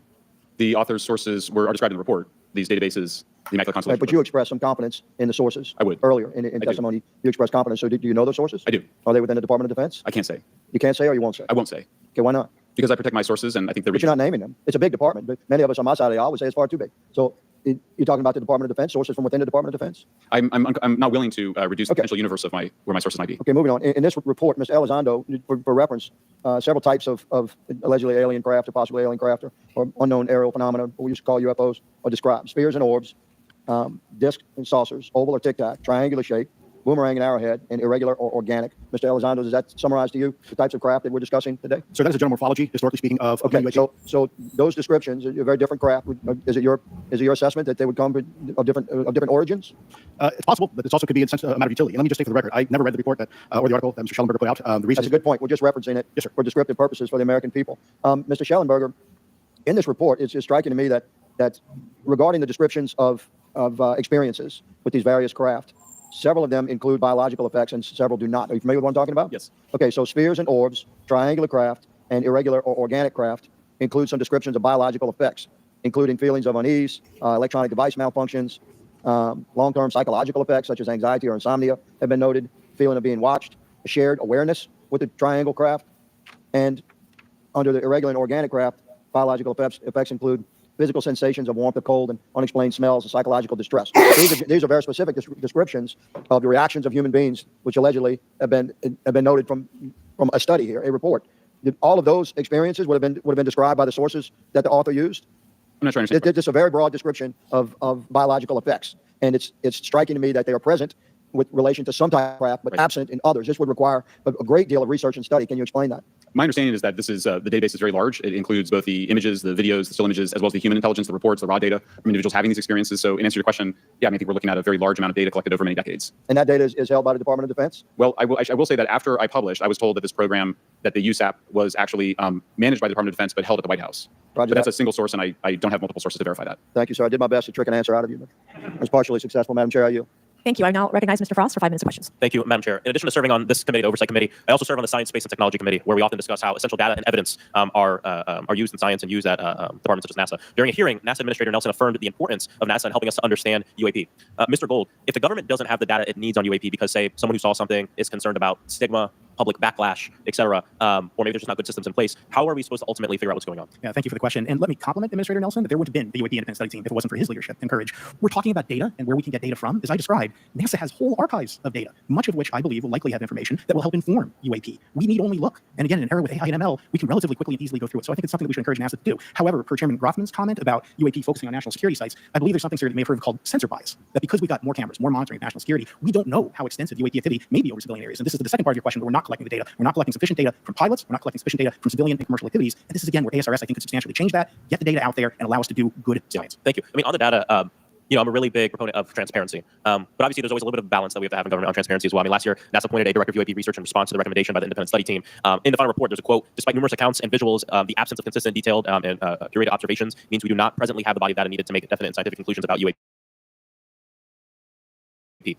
Can you, in transparency? So I can say, having served at NASA, it is the most transparent organization I've ever been in. When we would have conversations with executive leadership, almost instantly. So I can assure you, intentionally or not, NASA is very transparent. I don't know if many of you work with scientists. They love to talk. So I believe that NASA is a paradigm of transparency, but we must have the ability and the data to be able to be transparent with. And if we're not gathering that, if we're not looking at it, then we can't bring NASA into the game and get to that good science that you need. You know, it was about a year ago, I was touring a facility with a pretty senior government official. We went by a certain hangar and they said, yeah, that's, a company leases that out. We don't really know what's going on in there. We have no way of knowing what's going on in there. And there's a few of those, in fact, while we were driving around this facility. To what extent do you think that some of the UAP out there comes from off the books or unauthorized experimental aircraft? I mean, I think probably the vast majority of UAP are drones, experimental aircraft, weather conditions, which is, again, why I say if we review the data, I think we're going to discover a lot about things we weren't even thinking about. But there is a percentage that isn't. And looking into those anomalies is how discoveries will be made. And relative to science, Congressman, if I can say, when NASA studies black holes, when NASA studies galaxies, we have instruments that are tailored to do so. With UAP, we're using gun cameras. And when we tell you NASA budget is under pressure, we need to make sure that the Artemis program is funded fully. We need to beat China to the moon and maintain our presence in low Earth orbit. So NASA would need more money to do this, but I think tailored instruments that would look at UAP in the same way that we have tailored instruments to look at astronomical data is important to gathering valuable and uniform information. If we were studying black holes by using fighter cockpit cameras, we probably wouldn't know that much about black holes. 100%. Well, I think it's important that federal leaders take the necessary steps to ensure that UAP does not pose threats to the American public as well, and that we have the necessary budgets to collect this data so we can actually see what's going on. I'm fully supportive of funding the Artemis mission. I think it's very important. Also, a personal note, the pilot is a frat brother of mine. He is a member of the Phi Beta Sigma fraternity incorporated, and so I would love to see my fraternity make it to the moon. Red Wire's building the cameras for Artemis, so we will take some pictures of your frat brother and get them. There we go. Thank you so much. I yield back. Thank you. I will now recognize Ms. Luna for 5 minutes of questioning. Mr. Elizondo, to your knowledge, can you back engineered UAP program started? Ma'am, unfortunately, I would not be able to have that conversation in public. Can anyone on the panel name that? This next question is for Mr. Gallaudet. To your knowledge, have any USOs ever outpaced our submarines? Yes, ma'am. At what magnitude? I don't have the exact speed, but again, a witness came to me, a credible former submarine officer who observed on sonar data. And this was in the 80s in the North Atlantic during storm, and it outpaced his submarine by orders of magnitude. Are you aware of any hotspots that currently exist off our shores in North America? Not with sufficiently credible data, ma'am. Okay, we've heard reports of there potentially being hotspots, maybe entry and exit points. Have you heard of any of that? I have not, ma'am, but my colleague here, Mr. Elizondo, does discuss some USO activity that he's observed in certain DoD databases. Mr. Elizondo, in regards to these aircraft being piloted by whatever they might be, non-human biologics, would you agree that it's likely that they are being piloted by some mind-body connection? Ma'am, I think it is safe to presume here that they are being intelligently controlled because they, some cases, seem to anticipate our maneuvers, and in other cases, they seem to. I came across an email where the word "stalked" was used in a very secure email between Navy officers discussing their ships being pursued by a UAP. In our previous panel, we had Grush, and he had testified to say that some of these were interdimensional beings. Can you speak on that at all? Ma'am, I'm not qualified, certainly as a scientist or otherwise, to speculate points of origin. I looked at everything from a scientific perspective. So if you look at, for example, instantaneous acceleration, which was one of the observables of the program that I belong to, ATIP, the human body can withstand about 9 G-forces for a short period of time before you suffer negative biological consequences, blackouts, and ultimately redouts and even death. Comparison, our best technology, the F-16, which is one of its older platform, but one of our most highly maneuverable aircraft, manned aircraft, made by General Dynamics, can perform about 17 or 18 G-forces before you start having structural failure, meaning that the airframe begins to disintegrate while you're flying. The vehicles we're talking about are performing in excess of 1,000, 2,000, 3,000 Gs. So would it be safe to infer that they're living craft? I'm not prepared at this point to state for the record is something alive or not, because even that definition, there was a time in science we thought that life required oxygen, and we now know that's not true. There are anaerobic bacteria that thrive in oxygen environments that lack oxygen. And so also same with photosynthesis. When I was in college, I was told everything is derived from photosynthesis as a form of energy. In reality, that's not true. There are things that live off of chemosynthesis. So we're constantly having to reevaluate our understanding what the definition of life is. Do any of you ever come across reports from people that claim to have firsthand experiences with these entities, whatever they might be, or these aircraft, and then as a result, whether or not they're religious, find that these things automatically disappear? Anyone, this is open to any of you on the panel. So just real quick, because I'm running out of time. Lou? Ma'am, I've always been a nuts and bolts kind of guy when I was at ATIP. I was focusing more on the performance characteristics and less on the potential occupants. Okay, the reason I ask is because it seems like just based on our conversations that we've had people that say that there are good and bad of whatever these things are. And so my concern from a national security perspective is A, that true? B, are you guys hearing reports of that? And C, I think moving forward in regards to technology, Mr. Gold, if you can answer this real quickly, some of these aircraft, it seems that they are operating off of energy that we don't currently have. But just yes or no, in your opinion, if we were able to obtain that, would that impact humanity for the better or negative? It'd certainly save us money on funding on Artemis. Definitely. And this is a national security issue. If there is such technology out there, we're not the only country that might have access to it. We don't want to be on the wrong end of technological surprise. Okay, thank you guys for your time. All right, thank you. I will now recognize Mr. Garcia for 5 minutes. Thank you. I apologize for stepping out. My governor is here upstairs, so I'm trying to get in between meetings, so I apologize for that. I wanted to start by just asking everyone on the panel, witnesses, and I had a chance to read all the testimony before, but just to set the agenda, just if we can go down real briefly, do you believe, just for the record, that the federal government, any part of the federal government, is knowingly concealing evidence about UAPs from the public? Yes, sir. 100%. Yes. Yes. Thank you. I also want to go down the line. I know many of you have already said this, but just for the record again, just briefly, what do you believe UAPs could be or are? Strong evidence that they are non-human, higher intelligence. I echo my colleague's comment, sir. Genuinely do not know. Don't know, but we must find out. Okay, thank you. I appreciate those answers, gentlemen. I think this is obviously another remarkable hearing with this really important information, so I thank all of you for answering the questions. Admiral, I just want to go back to one thing. The last year, our subcommittee heard from 2 retired Navy pilots, Lieutenant Ryan Graves and Commander David Fravor, regarding UAPs, actually here in the audience, and been a great person to get to know and to have conversations with. He, of course, has been involved in the Safe Airspace for Americans Act with Chairman Graves, with Chairwoman Mace, for UAP reporting by civilian aviation personnel. Can you discuss briefly why it's important for civilian pilots to be able to report UAPs and why these legal protections are critical for our national security? Yes, Congressman, thank you. And I did invite Ryan Graves as my guest, as I'm on his advisory board for the Americans for Safe Aerospace, and the legislation that you supported and introduced, I fully support as well. And I think it's important that more civilian pilots, commercial pilots, report so we can better understand and learn and do research on UAP, as well as remove the stigma so more citizens report on what they observe. And also, it'll only contribute to aviation safety when we have a better understanding of where these UAP are, how they operate, and at what frequency and what capability level. So it's important for aviation safety, and it'll be important for moving science and research forward. Thank you, sir. I just want to reiterate to my colleagues, this is a very bipartisan piece of legislation, and we just got to continue to get this through the Congress, and it's incredibly important that civilian pilots have the opportunity to safely report the UAPs that they're seeing or encountering in the air. And I can't express how critical this piece of what I believe is a larger collection of evidence and facts actually happen. We've been approached by pilots. I've talked to folks that have been engaged with our office and others, and there's still enormous stigma. And essentially, we don't have a system where folks are feeling free to be able to report what they're seeing. So I just want to reiterate that advocacy. Mr. Gold, in your testimony, you discussed NASA's aviation safety reporting system, a confidential, non-punitive reporting mechanism. In the Safe Airspace for Americans Act, we explicitly allow for civilian reporting, of course, of UAPs. Can you explain why the NASA task force recommended the use of the aviation safety reporting system? The aviation safety reporting system is an existing system that is trusted, that has taken hundreds of thousands, now millions of cases. And again, recognizing budgetary constraints, this seems like the perfect way to be able to gain more data. And when it comes to the stigma, sir, it's something that pilots are used to reporting on, that crew is used to reporting on. So it's a great way to get data to overcome the stigma without spending really that much more additional money since the system exists. Thank you so much for your support of that. Thank you for what Ryan Graves does. This is a common sense means to expose the truth of UAP for the purpose of this hearing. Thank you. I just want to also add that earlier this year, as part of the House Defense Authorization Bill, the NDA, I filed an amendment to include the UAP Disclosure Act, which would create a UAP record review board and exercise with exercise of eminent domain over UAP-related material, modeled actually on the JFK Assassination Records Collection Act, which is widely known. Now, the amendment was blocked, but thankfully the Senate included the amendment by Senator Rounds and Schumer for the UAP Disclosure Act. So I just again want to say that we should be pushing and ensuring the UAP Disclosure Act, which is bipartisan in its support, should move forward. If I can just briefly, particularly Admiral, can you just briefly, as I close my comment, explain why the UAP Disclosure Act would be critical for us and our national security? Thank you, Congressman. Yes, I believe the UAP Disclosure Act is important for national security, as well as advancing potential socioeconomic benefits resulting from UAP research, as well as public safety, as we referred to previously regarding aviation. And this act will allow for greater transparency and open research, and that's why I'm also a member of the UAP Disclosure Fund as an advisor, as in the Sol Foundation, as an advisor, senior strategic advisor, which is advocating for the same. Thank you very much. I go back. All right, thank you. I'd like to recognize Mr. Biggs for 5 minutes of questioning. Thank you, Madam Chair. Thank you for holding this committee. Thank you to the witnesses. Admiral, the video that is called the Go Fast video, the email that you talked about being deleted, I just want to briefly cover this. You said that the email the author was asking whether any of the recipients were aware of the classified technology demonstrations that could explain the objects that were observed. And then you said the email disappears. Then you guys have a series of meetings. The commander of fleet forces and his operations officer never discussed the incident again. Is that right? Is that accurate? That's accurate, sir. And even during weekly meetings, it was never discussed again. My question for you is, you were in those meetings. Did you personally hear that nothing was going on about that? Yes, sir. I was in those meetings, and did you make inquiries about that? No, I did not, because I inferred, since I've been read into other special access programs, that this UAP video was part of one that I was not read into, or any of the recipients, or the author of the email, and that an intelligence agency basically pulled it back and instructed the author of the email, hey, this is you just conducted what they call spillage into a lower classification level. And when that's done, the procedures are basically to remove any of the communication. You can silo it. So, and you, Mr. Elizondo, you said in your report and your testimony today, government work on UAP subjects still remains classified. Excessive secrecy has led to grave misdeeds against loyal civil servants, military personnel, and the public, all to hide the fact that we are not alone in the cosmos. Fair? Yes, sir. All right. And all of you, and Mr. Schellenberg, by the way, I've read several of your books, Mr. Schellenberg, excellent stuff. What I would say, too, is you were asked about the veracity of the author of this report. You comfortable with veracity? Yes. Okay. And then, and I'll get to you in a second, Mr. Gold. We'll talk about Kuhnian and Lakatoshan scientific advancement and how we're obviating that through these processes. But we'll get to that in a sec. Because what I want to really get to is the ultimate question. It really becomes this: for what purpose is the federal government overclassifying? Because that's what they're doing. They're overclassifying and forbidding the public from getting access to this. And if you have an explanation, I'm curious because I know what I've been told. I just want to know from your perspective, why do they overclassify? Mr. Elizondo, you look like you're finger on the button, ready to go. Yes, sir. Forgive me. I think there's several reasons. I think at the time when this reality became evident to the U.S. government, we were in the middle of the Cold War with the Soviet Union, and we did not want to tip our hands to what our knowledge base was on this topic. We did not want to broadcast that to the Cold War's long over. It is, sir. It is, sir. There's also then the philosophical argument that the Department of Defense and the intelligence community is solution-oriented, and when you don't have answers, it's a really tough spot to be in. It's easier to be quiet, suppressed than if you don't have the answer. Indeed, sir. In fact, there's a very real example when we built the U-2 spy plane and flew over then Russia, and we're taking reconnaissance. And when we first started flying the aircraft, it flew so high, so fast, we thought they weren't tracking us. In reality, they were tracking every flight. It wasn't until the Russians could develop the SA-2 surface-to-air missile and successfully shoot it down. I would suggest to you also, along with Lakatos and Kuhn, you also have a problem with Kenneth Arrow's path dependence and increasing returns. That's one reason why they won't disclose it. It's too painful to admit. But I just want to read a couple things from Mr. Schellenberger's, what he gave to us today, because I think this is interesting stuff, and I just want to convey this to you. On USG networks, there exists infrared footage of and imagery of a grouping of vessels engaged in SIGINT and massive collection at night in the specific area of the Pacific Ocean. This footage, which was in close proximity to the vessels, a large equilateral triangle UAP suddenly appears directly over the ships. These three bright points are seen at each bottom corner of the UAP, which is observed to slowly rotate on its horizontal axis. And he goes on to describe that. And I just want to read one more, and I'm doing this because I think it's interesting. This stuff is interesting as anything. So let's get this one here, right here. While performing a routine airspace surveillance and control mission in the Eastern Air Defense Sector, an F-22 fighter observed multiple UAP contacts at mission altitude. Moving to intercept the F-22 pilot noted multiple metallic orbs slightly smaller than a sedan, hovering in place. Upon vectoring towards the UAPs, a smaller formation of the metallic orbs accelerated at rapid speed towards the F-22, which was unable to establish radar locks on the presumed hostile UAPs. The F-22 broke trajectory and attempted to evade, but was intercepted and boxed in by approximately 3 to 6 UAPs. And then I'll leave that there, but because I just have no more time left.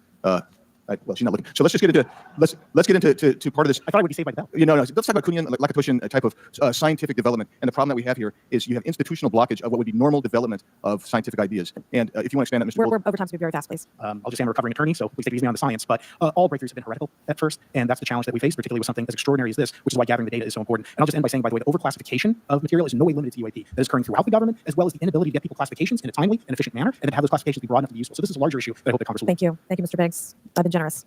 All right, Mr. Burleson, I'll recognize you for 5 minutes of questions, please. Thank you, Madam Chair. Mr. Elizondo, does any branch of the United States government or defense contractors possess technology? So there's documentation that I believe was submitted for the record that was proof released by the U.S. Pentagon by the Department of Defense Office of Pre-Publication Security Review, and it states one of the reasons why my predecessor program, OSAP, was trying to collect material of unknown origin. And was it successfully collected? It was not. What happened is that there was an aerospace contract company that requested to divest itself of the material that was collected in the 1950s. Unfortunately, that didn't actually occur. So let's dive into that. That's the Bigelow Aerospace, correct? So yes, there was a journalist, Christopher Sharp, who said that there was a transfer between Lockheed Martin, Bigelow Aerospace, and CIA allegedly blocked this. Can you describe that? What I can say is that it was blocked. Why it was blocked, I can only surmise. I was part of some conversations later on with some of those contract personnel where they had told all of us that is accurate. What we required was a memo from the Secretary of the Air Force in order to make that complete, and that never occurred. And so when Secretary Mattis became Secretary of Defense, I decided it would be appropriate for me to try to receive a memo from him as SecDef, as Secretary of Defense, if we could not get a memo from the Secretary of the Air Force to transfer that material. So if that material exists today, who's in possession? So I wouldn't be able to have that conversation in open hearing. We probably have to have that. Okay, my question to you then is, if we were in a secure setting, if we were in a SCIF, would you be able to provide or get access to something, whether it's visuals or material that we can put our hands on, or biologics, that would convince me, that would show me that we have non-human origins? So that decision would not be mine. That would be to the gatekeeper still in the U.S. government. And who would we? So if you were in our shoes, where would you go from here? How would you get that information? A lot of times we just don't know who to ask because we don't know where to go next. So if you were in our shoes, where would you go? Well, I prefer to answer that question in a closed session. However, we established Aero for that very purpose, and unfortunately, under its previous leadership, it failed. So one would hope that they would have the authorities necessary to do that. Let's hope that this new iteration of leadership will be successful. in the discussions, it's simply about material, or is there a discussion about biologics? It was previously testified there's biologics that were collected. Are you aware of any of that? I am, sir, aware of the reporting that biologics have been recovered. Again, my focus was more nuts and bolts, looking at the physical aspects of these phenomena, how they interacted around military equities and nuclear equities. So I'm certainly not a medical expert. I would not be able to probably provide you a whole lot of value in that simply because I don't have the expertise. So was anything described as that we have possession of bodies? Yes. Is it multiple types of creatures, or? Sorry, I couldn't answer that. I can tell you anecdotally that it was discussed quite a bit when I was at the Pentagon. The problem is the supposed collection of these biological samples occurred before my time, in fact, before I was even born. And was this part of the Lockheed Martin discussion, or was this the biologics is a completely separate? Separate yet related. Okay. Has anyone made contact? So I'm sorry, could you specify? Has there been any, to your knowledge, any communication with a non-human life form? So the term communication is a bit of a trick word because there's verbal communication like we're having now, and the problem is you also have nonverbal communication. And so I would say definitively yes, but from a nonverbal meaning, when a Russian reconnaissance aircraft comes into U.S. airspace, we scramble 2 F-22s, and we are certainly communicating intent and capability. I think the same goes with this. We have these things that are being observed over controlled U.S. airspace, and they're not really doing a good job hiding themselves. They're making it pretty obvious they have the ability to interfere with our nuclear equities and our nuclear readiness. Is the United States government or our contractors, are they pulling technology from this? Like they're reverse engineering this? Sir, as I previously stated, please forgive me. I am not authorized to discuss specifics about crash retrievals. I signed documentation with the U.S. government. What I can say was, after a very thorough review process by the Pentagon, what I wrote about, and that was my limit, unfortunately, that was given. Thank you. Yes, sir. Thank you. I would like to recognize Mr. Timmons for 5 minutes of questioning. Thank you, Madam Chair. Mr. Elizondo, you just said something interesting. You said they don't seem to be hiding. They don't seem to be hiding. The UAP sightings are becoming increasingly rash, if you will. And, we've been hearing about these for years, but they've generally been isolated and not as consistent and over critical military installations. Would you say that's fair? Is this becoming increasingly often? Is it happening more and more? Great question, sir. Let me see if I can answer this for you. Certainly, there seems to be some indication that they're being provocative, meaning that they're, in some cases, literally splitting aircraft formations right down the middle. So that's an air safety issue. The question is it the frequency increasing? And the really response is, it depends.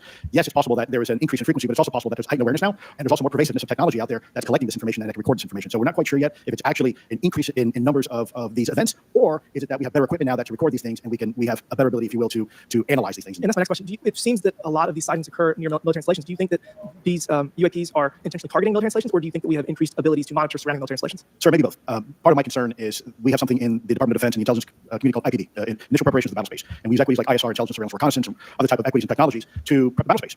And certainly, if I was wearing my national security hat, even if there was a 2% chance that there was some sort of hostile intent here, that's 2% higher than we really can accept. And so we must figure out, there's a calculus, capabilities versus intent, in order to identify something as a national security threat. We've seen some of the capabilities, yet we have no idea in the intent. And so why this discussion is somewhat, I think, problematic from a governmental perspective, because we have no idea.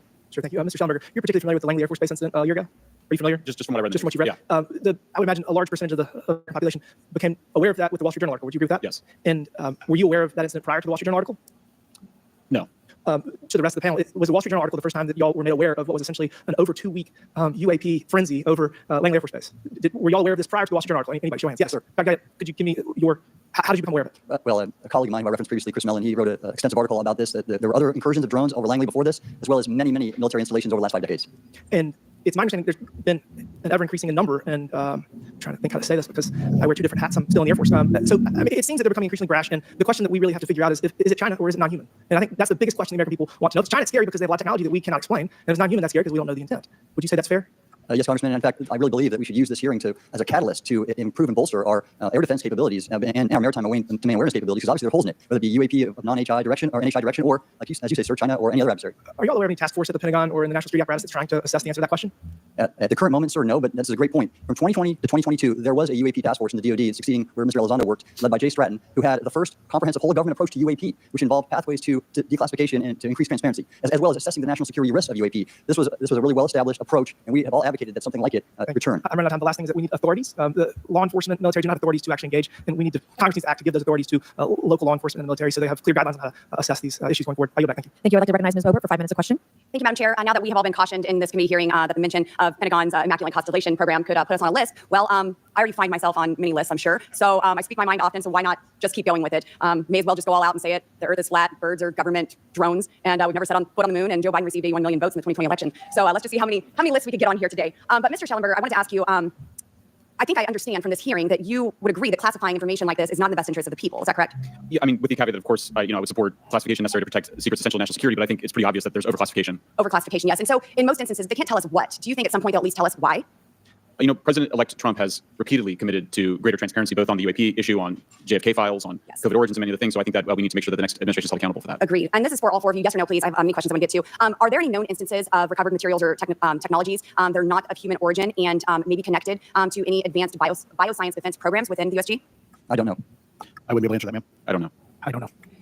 Okay, so there are rumors that have come up to the Hill of a secretive project within the Department of Defense involving the manipulation of human genetics with what is described as non-human genetic material, potentially for the enhancement of human capabilities, hybrids. Are any of you familiar with that? Yes or no? No, ma'am.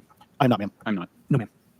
Okay, I would like to know, with Immaculate Constellation, how does this relate to UAP activities, Mr. Schellenberg, in oceanic environments? Are there any instances where the Navy or other maritime forces have encountered UAPs that could not be explained by known technology or natural phenomena? Yeah, the Immaculate Constellation covers both terrestrial and oceanic, and there's actually a number of cases described in the report that occur in the ocean. And do you believe that there is a concerted effort by the Pentagon to keep Congress out of the loop regarding these UAP activities, specifically in our waters? Yes. I think it's about 5% of our ocean that's actually been studied in detail by man, and we've studied more of space than we had of our own oceans. And so are there any accounts of UAPs emerging from or submerging into our water, which could indicate a base or presence beneath the ocean's surface? I don't know about a base, but as I mentioned, a different pretty extraordinary footage that exists of orbs, of an orb coming out of the ocean and being met by another orb. Some would say that there's multiple hotspots where we see frequent activity. So in your investigations, have you come across any data or visual evidence like sonar readings or underwater footage of these UAPs? I have not been on what's in the report. You've written about UAPs not only in the air but in underwater. Are there any specifics on what you've learned about the UAP activity in our oceans? Particularly, have you spoken with sources who have provided any evidence or eyewitness accounts of these UAPs interacting with our naval forces or being detected by our underwater surveillance systems? Nothing beyond what's in the report and then the specific case that I mentioned with the orb. So this report says it all. There's no other information that we are aware of regarding the activity within our waters. I have other sources that have told me that have shared a significant amount of information, but they're not comfortable with me sharing it at this point. Okay. Are there any technological capabilities observed in these oceanic UAPs that seem to defy our current understanding of physics or our engineering capabilities? It seems like they all do. Yes, I would agree with that. And my time is up, but I do appreciate your bravery, your courage for coming here and speaking today. And it seems like there's still some questions that we need answers to, and we will not relent until we get those to the American people. Thank you all. Thank you. I move to allow myself and the ranking member 5 additional minutes for questions without objection, so ordered. Mr. Elizondo, were you read into the Immaculate Constellation program? I would not be authorized to confirm nor deny the existence of any ongoing or past program, especially as it relates to a special access program, either by name or trigraph. Okay, and then does the U.S. government or private contractors, they work with other foreign countries, China, for example, to exchange data, quote from a source, that intelligence data about UAP? Let me, if I can answer a little bit more generally, ma'am. We do have foreign material exploitation programs. That is something that is widely known, and that term itself is unclassified. How exactly that works becomes a bit sensitive. The discussion we can certainly have in a closed session if you like. We do work with international partners and allies quite often, not just in military exercises and workups, but in other intelligence efforts as well. In terms of material that's given to private contractors, is certain material given to certain contractors because of their experience? So, for example, if it's related to submerged and undersea propulsion, would it go to a general contractor like General Dynamics? Yes, ma'am, absolutely correct. Different contractors have different levels of expertise. What's Lockheed's expertise? Aerospace, ma'am. In the UAP space, that's all that they would do submerged. No, I didn't say that, ma'am. Okay. Lockheed Martin and others do quite a bit of work both in our atmosphere, in space, and even underwater. There are certain efforts to. It's a tough question. You have to put me on the spot here. I'm looking for the answer. Yes, ma'am. No, they are involved in a lot. I would rather let Lockheed Martin explain the different domains that they are involved with. Probably not authorized to discuss that, but they are involved in a lot of different areas and domains. Admiral, flight safety risks for our pilots, based on what you've experienced and seen in your career. They're extensive. And the one exercise I referred to where I received the email that was then deleted was the pilots. And this is worth bringing out. There are debunkers out there who have said the Go Fast video was just a balloon. That was only one video that was released. There were dozens of these encounters that pilots and friends of Ryan Graves, who's in this room right here, witnessed and caused significant safety concerns. And to almost call out an exercise and shut it down, which is very compressed, and the carrier's getting ready for deployment, the pilots have to get certified to land on the carrier. It's extreme, to say the least. All right, I have two last questions. Real quickly, Mr. Schellenberger, how do we get more whistleblowers to come forward? Well, this hearing is very important. Obviously, I can't encourage whistleblowers to obtain information, but I can guarantee that I will protect them and go to prison to protect their identities. Okay. Yes, sir. Okay, my last question. The first hearing we had on this, I never briefed on UAPs or what they were, biologics, non-human, etc. How would you define, each of you, my last question, how would you define non-human biologics, non-human intelligence? What are we actually talking about? Admiral, and we'll go down the line. I don't think it's a stretch when you look at the diversity of life on this planet and the size of this universe to think that there will be more diverse, higher order, non-human intelligences throughout the universe. And that's probably what's visiting us. I would take the scientific approach. The definition would be the ability to react to a stimulus in a manner that requires an intellectual thought process. I just don't know. I think we must be modest in our assumptions that we're looking for intelligence. That could be biological, it might not. Non-biological. But what non-biological intelligence, what does that mean, though? Artificial intelligence, ML, machines. We assume that all intelligence would be like us. And every time we look out in the universe, we are humbled relative to what we don't know in terms of forms of intelligence and what it may take. I can assure you I probably can't answer your question, but I think the ultimate answer is going to surprise us all. And then, Mr. Garcia, do you have a few closing remarks? I know we're about to hit votes here, so I'll be brief. Just I want to thank you all for thank Chairwoman Mace especially for holding this important bipartisan hearing. And I want to thank all the committee members that are interested in this topic. I think our commitment to all of you and all the folks who contacted us, and certainly to the advocates and the pilots, is that we need to continue investigating UAPs. I think the country's owed explanations and ensure that the safety of national security is always protected. This is a conversation and questioning that must continue, so I'm very grateful to all of you. And I also just want to add, just personally, I think it's really important for me. Two things guide my questioning and my observations on UAPs. Is one is should always be guided by facts, science, and data, and stay serious on those issues. And the second thing is I think that we should not limit our imagination and our thoughts and our curiosity on what UAPs could actually be. And I think those two things for me are really important, and I'm grateful for all of you to be here. So with that, I yield back. Okay, and we have Mr. Ogles, who is on the way. He's going to be here any second. Is that correct? Check, and he'll be the last member with questions that we have today, and then we have votes. So we want to thank you all for being here. I want to thank Mr. Garcia and folks on both sides of the aisle for being here today and being patient. We have a lot more questions. I hope that this will open the door to more hearings in the future. I obviously would like to know how much taxpayers are spending on this. You have the right to know, but also if we're spending money on something that doesn't exist, why are we spending money? And if it does exist, why are we hiding it from the public? And of course, our national security is a huge issue because if there's technology that could harm us or allies that are in the hands of our adversaries, we obviously want to stay ahead of that to the best of our ability to ensure that that technology is not in the hands of someone who could use it against us or allies anywhere in the world. So, Mr. Ogles, you're just in time, babe. I will recognize you for 5 minutes of questioning before we head on out today.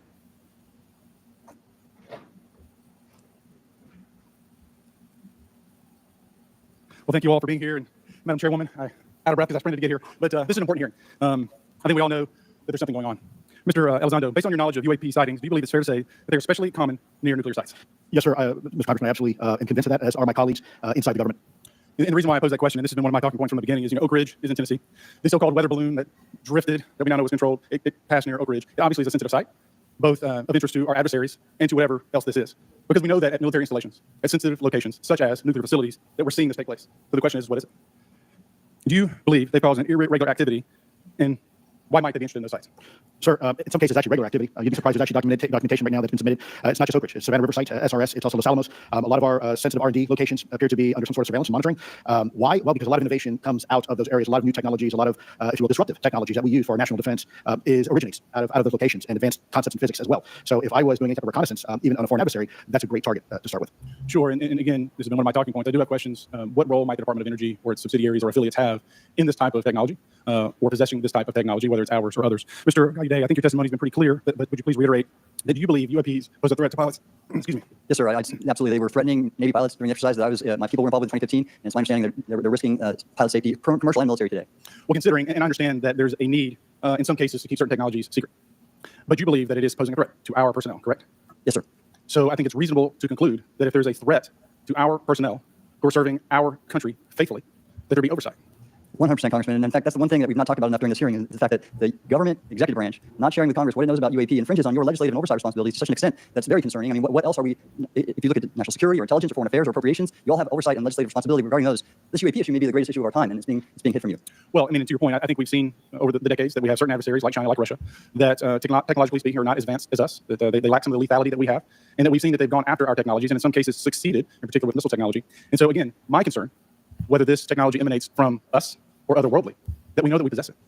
And where's the accountability? Where are the stopgaps? What are the guarantees that if this were to fall in enemy hands, that it isn't immediately weaponized against us? And I'll say this, it is clear from my experience and what I've seen that there is something out there. The question is it ours? Is it someone else's? Or is it otherworldly? And Madam Chairman, I would posit that as the legislative body, as the regulatory body, we must know. And anyone who prevents us from gaining access to that information, I would consider that criminality. Because we have U.S. personnel who may very well be in harm's way. We have technology that ultimately may threaten our very existence. With that, Madam Chairman, I thank you for your indulgence, and I yield back. Thank you, Mr. Ogles. And with that, and without objection, all members will have 5 legislative days within which to submit materials and to submit additional written questions for the witnesses, which will be forwarded to the witnesses for their response. If there's no further business without objection, the subcommittee stands adjourned.